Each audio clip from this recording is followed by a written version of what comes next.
చేసి దేవుడు యేసు ప్రభు కులాన్ని మతాన్ని మార్చే దేవుడు కాదు, కానీ మీ జీవితాలను మారుస్తాడు దేవుడు. మేము కూడా ఒకప్పుడు గంజాయి, సిగరెట్, మందు, ఇగో పచ్చబొట్లు చేయికేసుకొని తిరిగేటోళ్ళం.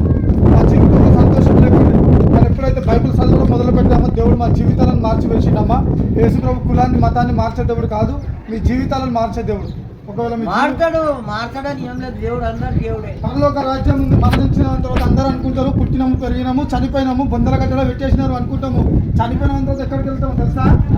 ఎవరైతే మంచిగా జీవిస్తారో, యేసు ప్రభుని నమ్ముకుంటారో పరలోక రాజ్యం పెట్టుకోండి, లోపల పెట్టుకోండి. దేవుని వెలుగు మీ రూమ్లో వస్తుంది, దేవుని సన్నిధి మీ తోడు ఉంటుంది. పెట్టుకోండి బైబుల్. యేసు ప్రభు నిజమైన దేవుడు, నమ్ముకోండి. మరణించిన పరలోక రాజ్యం ఇస్తారా? అగరబత్తిలతో ఏముంది? ఏం లేదు, అగరబత్తి అది వాసనం కదా. అగరబత్తి ముట్టించుకోవడం తప్పేం లేదు. యేసు ప్రభుని నమ్ముకోండి అమ్మా. మా జీవితాలను మార్చిన దేవుడు మీ జీవితాల్లో మారుస్తాం, అద్భుతాలు చేస్తాం.